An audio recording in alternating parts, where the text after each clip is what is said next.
Ich war vor 2 Wochen, habe einen Auftritt gehabt in der Nähe von Wels in Bichl. Ganz ein kleines Dorf.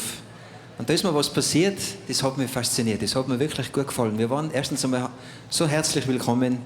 Es sind so nette Leute dort, die haben uns empfangen wie daheim. Und die haben ein Programm gemacht, da habe ich geschaut. Und ich gedacht, das war doch was für Kitzbühel, für die Stadien da drinnen, für euch zusammen.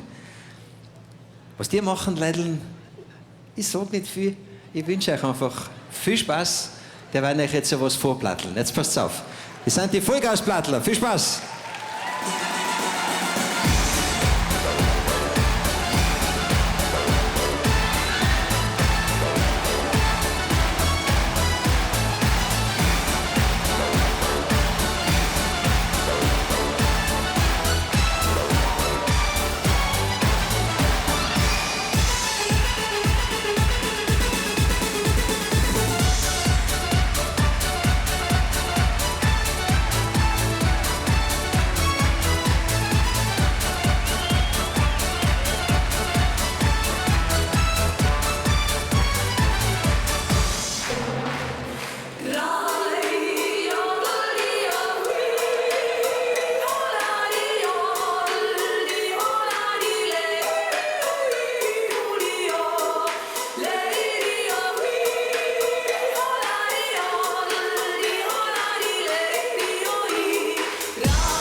Was sagst du jetzt zu der Schurchplattler? Das ist ein Wahnsinn.